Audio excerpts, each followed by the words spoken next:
नमस्कार दोस्तों, welcome to market. क्या लगता है आज के इस वीडियो में हम डिस्कस करेंगे निफ्टी और बैंक निफ्टी का ईओडी सेटअप क्या है और साथ में डिस्कस करेंगे इंट्राडे में कौन से लेवल के ऊपर बुलिश और किस लेवल के नीचे बेरिश देखना चाहिए। और आज थोड़ा सेक्टर एनालिसिस भी करेंगे कि किस सेक्टर में जो अभी यहां से मोमेंटम दिख रहा है या दिख सकता है, इस बारे में भी डिस्कस करेंगे। और एक दो स्टॉक उस सेक्टर का भी हम देखेंगे कि जो कि चार्ट पे काफी इंटरेस्टिंग है। तो इसलिए आप वीडियो में लास्ट तक बने रहिएगा ताकि आप उस सेक्टर और सेक्टर के जो स्टॉक है उसका बेनिफिट उठा सके। तो सबसे पहले स्टार्ट करते हैं निफ्टी से। निफ्टी आज 36 पॉइंट पॉजिटिव क्लोज दिया और bank Nifty 84 point negative close दिया। तो क्या ये 35 पॉइंट पॉजिटिव क्लोज दिया तो इससे ईओडी सेटअप में कुछ चेंजेस हुआ है, या 84 पॉइंट नेगेटिव क्लोज दिया तो ईओडी में कुछ चेंजेस हुआ है? तो मोरलेस अगर हम बात करें तो ये फ्लैट क्लोजिंग है, कुछ बड़ा कुछ भी आज मोमेंटम नहीं रहा। भले ही आज एक्सपायरी डे था, मंथली एक्सपायरी डे, लेकिन कुछ भी चेंजेस नहीं हुआ। ऑलरेडी मोमेंटम कल ही देखा गया था और जनरली ये आप कुछ दिनों से या कुछ महीनों से आप अगर आप देख रहे होंगे तो एक्सपायरी डे से एक दिन पहले ही जो भी होना है हो जाता है। एक्सपायरी डे के दिन जनरली मूव तो नहीं मिलता है। अब खैर वो अलग बात है, लेकिन अब निफ्टी की बात करें तो निफ्टी ईओडी में ये कॉलम ऑफ एक्स में है। चार्ट सेटअप अभी भी बुलिश है, कोई चेंजेस नहीं है। हाँ, डिस्पैरिटी जरूर है हाई। थोड़ा डिस्पैरिटी अगर कम होगा जब कॉलम कंसोलिडेशन होगा, यानी प्राइस कंसोलिडेशन अगर होता है। अब जो नए व्यूअर्स है जिसको डिस्पैरिटी नहीं मालूम है, डिस्पैरिटी ये होता है the difference between the price and moving average. So price क्या है? प्राइस इस कॉलम ऑफ एक्स पे है, यानी 20,000, और मूविंग एवरेज यहां पे है।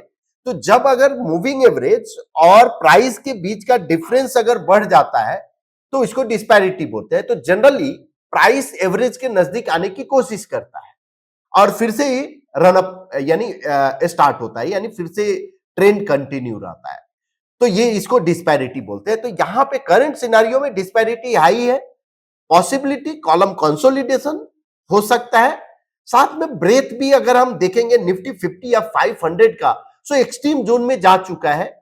तो एक्सट्रीम जोन में जाने का मतलब क्या है? ऐसा नहीं है कि आपको प्रॉफिट बुकिंग कर लेना चाहिए। हाँ, एक्सट्रीम जोन में जाने का मतलब एक और पॉजिटिव थिंग है कि मैक्सिमम स्टॉक्स पार्टिसिपेट कर रहे हैं रैली में।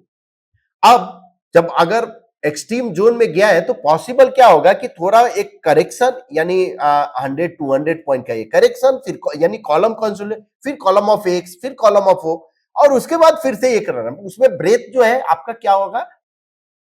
कूल ऑफ हो जाएगा। तो उसके बाद फिर आप ब्रेकआउट पे ट्रेड कर दें। अदरवाइज जब भी अगर एक्सट्रीम जोन में रहता है ब्रेक और आप ट्रेड करने जाते हो तो ब्रेकआउट जनरली वर्क नहीं करता है। तो वहां पे प्रॉफिट बुकिंग स्ट्रेटजी आपको फॉलो करना चाहिए।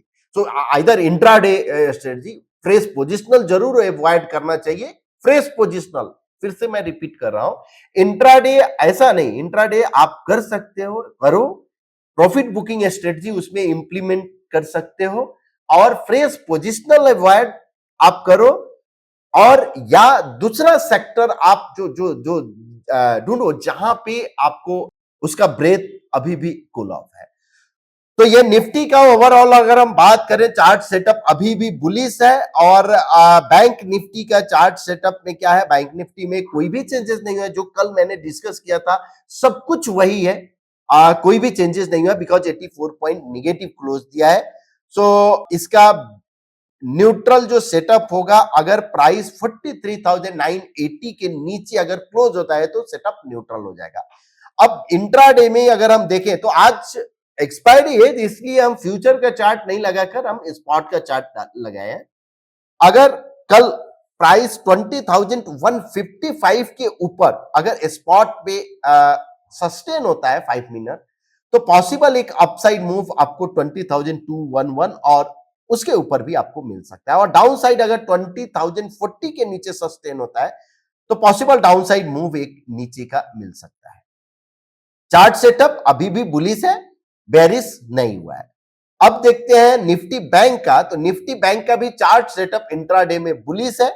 प्राइस अगर 44,575 के ऊपर अगर सस्टेन होता है तो पॉसिबल एक अपसाइड मूव मिलेगा जो कि 45,020 तक मिल सकता है, और डाउन साइड 44,275 के नीचे जाता है तो 44,000 और 43,775 मिल सकते हैं। तो ये दोनों लेवल पे आप ध्यान रखिए इंट्राडे पर्सपेक्टिव। एवरी डे ये लेवल चेंज होगा और आपका सेटअप भी चेंज होगा फॉर इंट्राडे। अब देखते हैं ओआई के हिसाब से क्या कुछ चेंजेस हुआ है। तो ओआई में अभी भी 20,000 क्लियर दिखा रहे हैं सपोर्ट है। सो अभी इतना जल्दी 20,000 ओआई के हिसाब से तो ब्रेक नहीं करने वाला है। पॉसिबल उधर एक सपोर्ट लेगा और फिर से एक अपसाइड लेगा। अब निफ्टी का एक हम चार्ट ओपन करते हैं निफ्टी 50 का, और उसमें निफ्टी फ्यूचर का हम ओपन करते हैं और इस चार्ट को हम 0.05 और 3 बॉक्स रिवर्सल चार्ट इंट्राडे करते हैं। सो करंट जो फॉर्मेशन हुआ है यहां पे ये एक रनअप कंसोलिडेशन, फिर से रनअप और फिर कंसोलिडेशन। तो जब तक इसके ऊपर नहीं निकलता है, यानी 20,155 के ऊपर अगर सस्टेन होता है तो पॉसिबल एक अपसाइड मूव आपको दिख सकता है, जो कि यहां से बुली से बेसी 353 तक का दिख सकता है। मल्टीपल काउंट जरूर ओपन है 200, तो फर्स्ट 200 एक पॉसिबिलिटी है। अब देखते हैं अदर एसेट क्लास क्या इंडिकेट कर रहा है। तो अदर एसेट क्लास अभी भी gold upon Nifty 50 under performance है, यूएसडी आईएनआर अंडर परफॉर्मेंस दिखा रहा है और बॉन्ड भी अंडर परफॉर्मेंस। सो जब जब ये तीनों अदर एसेट क्लास अगर अंडर परफॉर्मेंस दिखा रहा है, ये इक्विटी मार्केट के लिए गुड साइन है और इक्विटी मार्केट यहां से आउट परफॉर्म जरूर करते रहेगा। हाँ, कंसोलिडेशन एक पार्ट है जहां पे कंसोलिडेशन प्राइस का होता है और फिर से कंटिन्यू, लेकिन ये क्लियर इंडिकेशन है कि तीनों जब अंडर परफॉर्मेंस है तो इक्विटी के लिए गुड साइन है। अब आज आपको एक अदर दिखाते हैं जहां पे मैं, ये निफ्टी 50 का चार्ट है, उसके बाद Nifty small cap 250 upon Nifty 50 है, निफ्टी 500 अपॉन निफ्टी 50 और Nifty mid small 400 upon Nifty 50।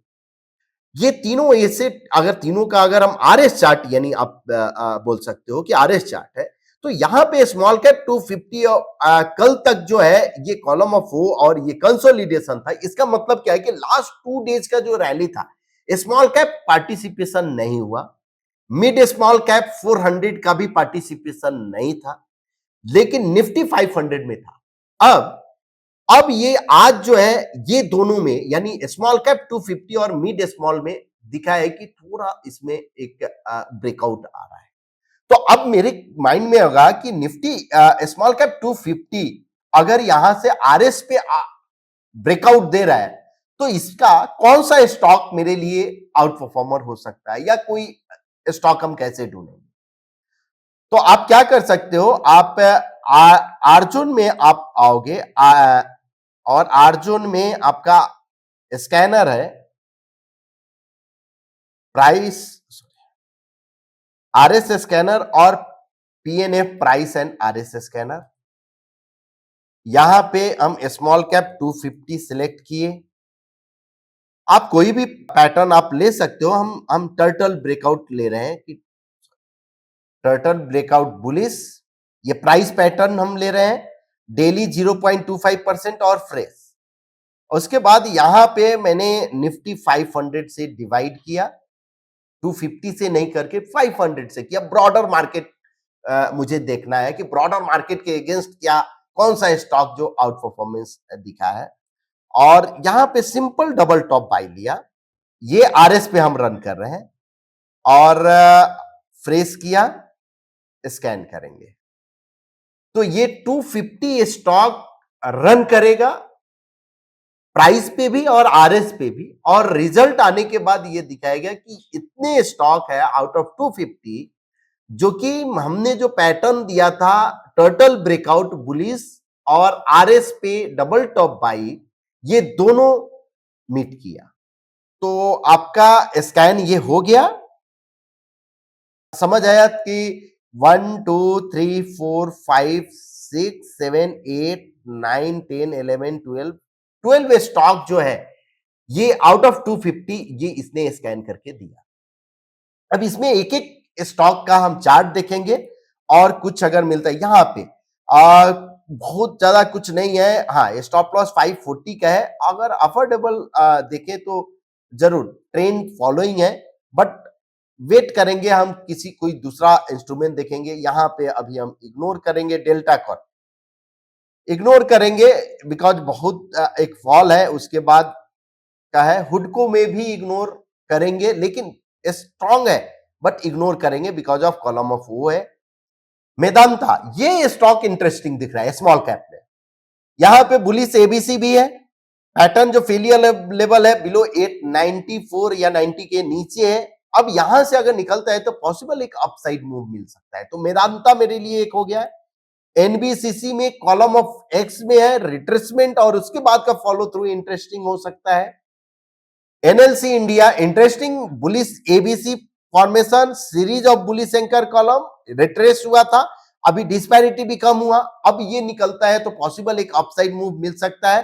Down side 160 के नीचे ये पैटर्न फेलियर लेवल है। यूटीआई एएमसी नहीं है। आरएचआईएम वेट करना चाहिए। यहां पे भी एक जरूर है, ये 45 डिग्री ट्रेंड लाइन आप ड्रॉ करोगे तो ये कट किया है और इसके ऊपर अगर निकलता है तो कंटिन्यूअस एक 440 के ऊपर मिल सकता है। तो इस तरह से आप सेक्टर, कौन सा सेक्टर आउट परफॉर्म करेगा और उस सेक्टर का कौन सा स्टॉक आउट परफॉर्म कर सकता है, तो इस तरह से आप ये स्कैनर के थ्रू आप स्कैन कर सकते हो। एक एक चार्ट आप देखकर डिसाइड कर सकते हो कि कौन सा रिस्क रिवॉर्ड के हिसाब से फेवरेबल है। सो ओवरऑल अगर हम बात करें तो एनएलसी इंडिया, मेदांता, नेटवर्क 18 का हमने चार्ट नहीं देखा। नेटवर्क 18 का भी एक बार, नेटवर्क 18 ये इंटरेस्टिंग है, नेटवर्क 18 पे भी नजर। तो ये दो तीन स्टॉक पे आपको नजर रखना चाहिए। कल मैंने डिस्कस किया था बजिंग सेक्टर में, इंश्योरेंस सेक्टर पे और इंफ्रास्ट्रक्चर पे नजर रहते। इंश्योरेंस आज काफी अच्छा परफॉर्म किया है। सो इस तरह से बजिंग सेक्टर पे भी आपको नजर रखना चाहिए। एवरीडे तो हम बजिंग सेक्टर डिस्कस नहीं कर पाते हैं, लेकिन जब भी अगर होता है तो हम करते हैं और उसके स्टॉक भी हम डिस्कस करते हैं। होप आपको ये वीडियो पसंद आ रहा होगा। तो प्लीज अगर पसंद आ रहा है तो आप शेयर कीजिए अपने दोस्तों के बीच, लाइक कीजिए एंड कमेंट कीजिए। Thank you so much.